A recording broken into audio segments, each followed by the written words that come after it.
आज हम लोग क्लास 11th के लॉ मोशन यानी न्यूटन्स के लॉ मोशन को पढ़ रहे हैं। हम लोग न्यूटन्स लॉ पढ़ रहे हैं। उसमें हमने आपको कई टॉपिक के फोर्स के वो क्या एफडीएस बनाया यानी फोर्स डायग्राम बना दिया है।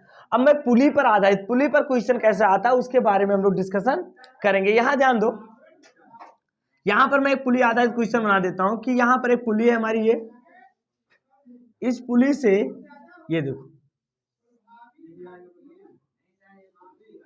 यहां पर दो फोर्स लटके, ध्यान दो थोड़ा सा। ये पुली है हमारा, इस पुली पर इस वायर से दो फोर्स लटके हैं। इसका मास m1 है और इसका मास m1। देखो ये क्वेश्चन ऐसे बहुत अच्छे अच्छे क्वेश्चन आते हैं, थोड़ा समझ लो इस बात को।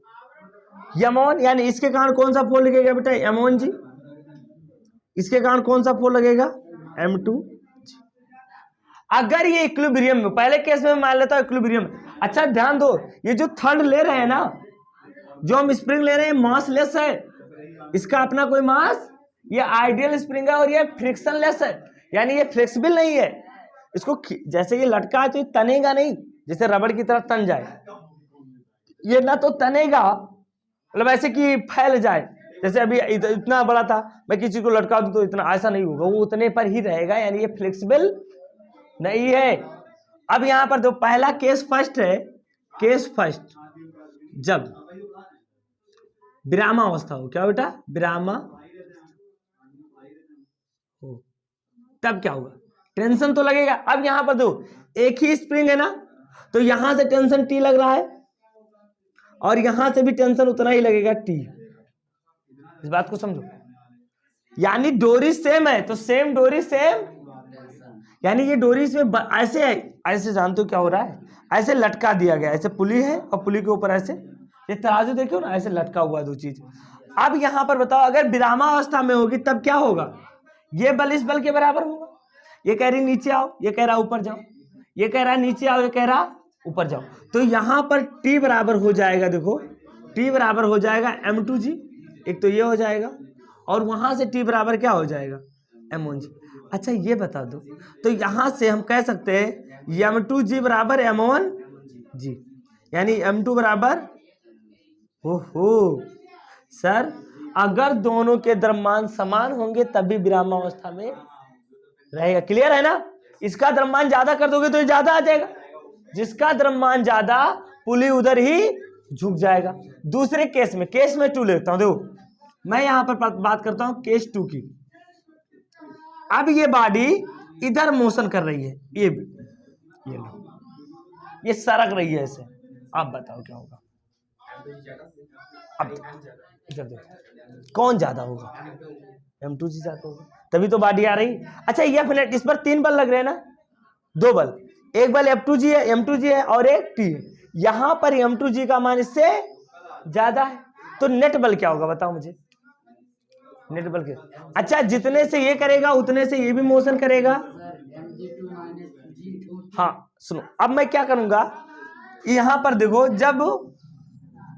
जब एक त्वरण से क्या हो बेटा, एक त्वरण से गतिमान हो, अगर जब ये एक त्वरण से गतिमान होंगे तब क्या होगा बेटा, गतिमान होंगे। बात को समझो, यहां से ये m2g नीचे आ रहा है, यानी m2g नीचे आ रहा है, ये एक बल है जो इसके ऊपर, वो ऊपर क्यों लग रहा है, और इन दोनों बल के बराबर, यानी m2g बड़ा है t से तभी तो ये नीचे आ रहा है, तो नेट बल क्या होगा, F नेट यही तो होगा। और F नेट न्यूटन ने क्या कहा है, m2g माइनस टी बराबर m2a। तो यहां से t बराबर क्या आ जाएगा बेटा, m2g माइनस m2a, एक ये फार्मूला आ जाएगा। टी को उधर कर दिया मैंने।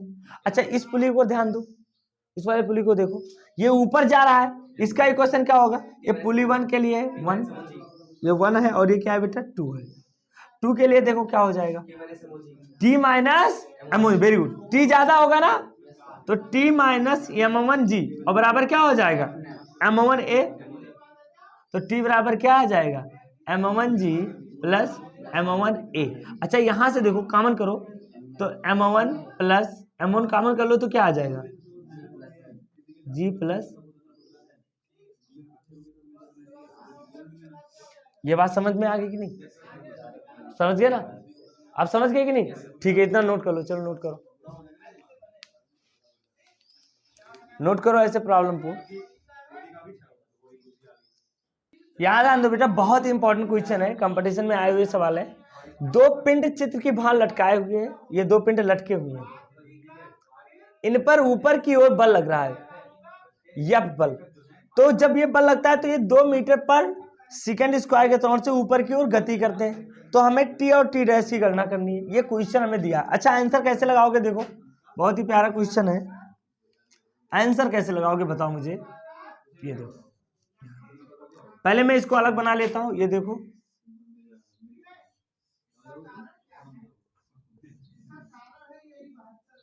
देखो यहां पर टेंशन टी है और यहां पर एक बल ऊपर की ओर लग रहा है, या फिर इसके ऊपर की ओर लग रहा है, जिसके कारण इसमें त्वरण जो उत्पन्न होता है, ये समझो इधर। अब लोग समझ लो, इसी से एक सवाल अभी और देंगे तुम लोगों को। 5 यहां पर एक टी डैश है। अच्छा ये बताओ, अभी मैंने बताया था सेम डोरी जितना ये ऊपर लगाएगा उतना ये, अच्छा इसका 5 mg क्या होगा बेटा, 5 × g नीचे को लगेगा, और यहां पर इसका भी क्या होगा 2g कितना लगेगा नीचे की ओर।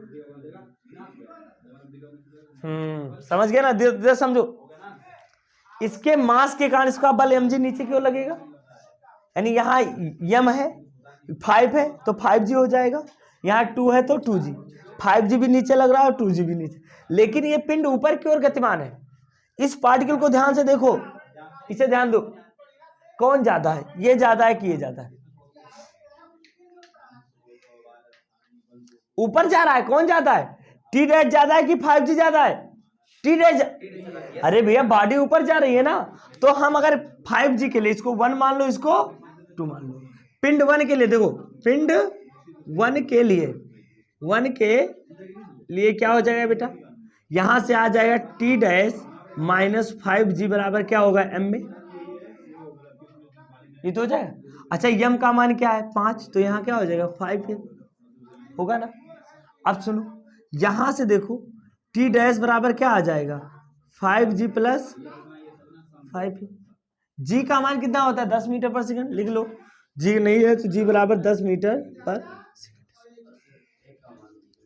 ए का मान दिया है 2 मीटर पर सेकंड स्क्वायर, 2 मीटर पर, चलो उठा के रखो, तो यहां से टी डैश कितना आ जाएगा बेटा 5 × 10 प्लस 5 × 5 2 और 5 दूनी 10, यानी 60 न्यूटन। टी डैश कितना आ गया, टी डैश निकल आया ना। अब हमें टी निकालना है, क्या निकालना है? अब इसको ध्यान दो, एक एक पिंड को ध्यान दो, तोड़ना सीखो पिंड को। ये पिंड क्या कह रहा है, इस पिंड पर देखो कितने बल लग रहे हैं, किधर लग रहे हैं पता करो। एक बल टी डैश नीचे की ओर लग रहा है, टी ऊपर की ओर लग रहा है ना, टी ऊपर की ओर लग रहा है, टी ऊपर की ओर लगा, टी डैश नीचे की ओर। और देखो 2g भी तो नीचे की ओर लग रहा है। एक बात बताओ, अगर ये चलता नहीं तो ये बल इस बल के बराबर होता, इसका मतलब ये बल इन दोनों बल के से ज्यादा, ये बल इन दोनों बल से, तो पिंड 2 के लिए क्या होगा बताओ मुझे, पिंड 2 के लिए हो जाएगा t माइनस 2g और plus T dash. T dash भी नीचे लग रहा है, 2g, इन दोनों को जोड़ देंगे ना, और बराबर क्या हो जाएगा m में कौन है, ये हो जाएगा m a, और m का मान 2 है तो 2a हो जाएगा, क्या हो जाएगा बेटा 2। चलो रखो, t 2g का मान कितना है, उधर ले जाओ, उधर लेकर जाओ तो क्या हो जाएगा 2a प्लस 2g और प्लस टी डैश। a का मान क्या है 2 × 5 2 प्लस 2 × 10 और प्लस टी डैश का मान कितना है 60। चलो रखो, 10 दूना और 2 दूनी 4, 20 प्लस 60 कितना हो जाएगा 84 न्यूटन, कितना हो गया। अब एक बात यहाँ से क्लियर हो गई सर, कि जो ऊपर वाला टेंशन होगा वो ज्यादा होगा देन नीचे वाले टेंशन से, ठीक है। ये टेंशन क्योंकि ये दोनों को खींच रहा है ना, बल लगा लो, सो नोट कर लो, नोट करो सवाल, समझ में आ गया ना ऐसे सवाल। आप लोग, बहुत ही अच्छा क्वेश्चन है। 5 kg था 3 kg द्रव्यमान के 2 गुटके हैं, 5 kg और 3 kg के, इनके गुटके पर बिंद ये है, ये और ये बिंदु बी है, इन पर F न्यूटन का बल ऊपर की ओर लग रहा है 200 न्यूटन का बल। तो जब करेगा तो ये ऊपर की ओर गति कर रहे हैं, क्या कर रहे हैं, क्योंकि त्वरण उत्पन्न हो गया। तो अब आपको ये और टी की गणना करनी है। तो चलो सबसे पहले हम क्या करेंगे, क्वेश्चन नोट हो गया ना, वीडियो पॉज करके आप लोग लगाओ, तब तक मैं बताता हूँ। जो आलसी बच्चे उधर देखें, इधर देखो, इस उसको ध्यान से देखो, इस पर एक बल लगेगा नीचे की ओर, वो क्या होगा 3G, ये केजी है, केजी लगाओ, तुम लोग अपना दिमाग लगाओ, बाकी सारे बच्चे इधर मत देखो, 3G आ गया। और यहां पर एक टेंशन उत्पन्न होगा और एक बल और लगेगा, उसका नाम होगा 5G। यह है बॉल डायग्राम। पिंड बी के लिए यहां ध्यान दो, मैं बात कर लेता हूं पिंड बी के लिए, देखो पिंड बी के लिए क्या हो जाएगा बेटा, ये देखो, ये नीचे जा रहा है, ये कह रहा है तुम नीचे आओ, ये बल कह रहा है तुम ऊपर जाओ। अगर दोनों बराबर होते तो ये पिंड कहीं नहीं जाता, पिंड कहीं नहीं जाता।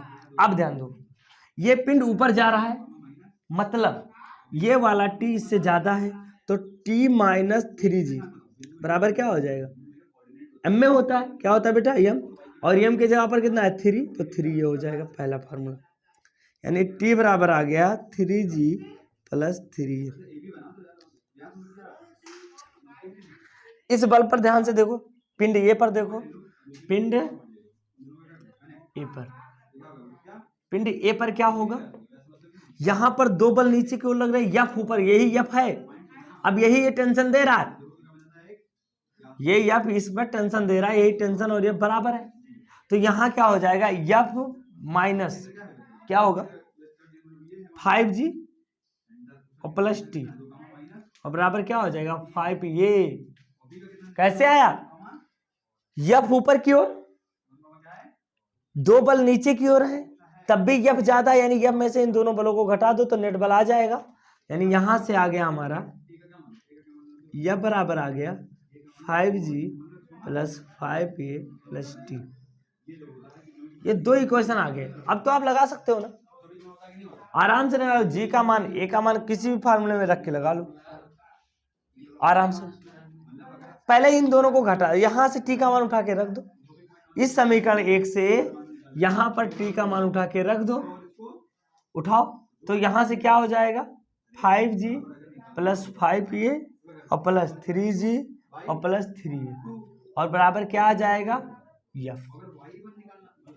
जोड़ लो तो 5 3 8G प्लस 8 बराबर एफ, ठीक है। तो 8 बराबर क्या हो जाए, एफ माइनस 8G। एफ का मान कितना है 200, 8 इंटू 10 80, तो 200 और 8 दाम 80, 80 में 200 जाएगा तो बचेगा 120, यानी 8 ए बराबर क्या आ गया बेटा 120। तो ए बराबर क्या आ जाएगा 120 बटा 8, 8 एकम 8, कितना बचा 8 पंचे 40, यानी ये बराबर आ गया 15 मीटर पर सेकेंड स्क्वायर, ये आ गया त्वरण। अब आप टी निकाल लो, यहां से ए का मान उठा के रख दो, तो टी कितना आ जाएगा 3 गुणे 10 प्लस 3 गुणे 15, 30 दो 3 दो 30 और 15 3 45, 45 30 कितना हो जाएगा 75 न्यूटन। अब इस तरह के सवाल शायद आप बहुत अच्छे से लगा लोगे, ठीक है। इतना नोट करो, फिर मैं आप लोगों को और अच्छे सवाल दे देता हूँ होमवर्क के लिए, नोट कर लो। सभी का यह है, यहां ध्यान दो बेटा, ये दो इंपॉर्टेंट क्वेश्चन आप लोगों के लिए होमवर्क रहेगा, ये तुम लोग अच्छे से लगाओगे। यहां पर T1 और T2 की गणना करनी है, और यहां पर T1 T2 और T3 की गणना करनी है। ये सवाल आपको लगाना है, और इस टाइप के सवाल मैंने आपको बता दिया है कैसे लगाना है, आप वीडियो में देख के उसको रिवीजन करके लगा सकते हो, और बहुत इंपॉर्टेंट सवाल है, ये आप लोगों के लिए होमवर्क रहेगा, ठीक है बेटा।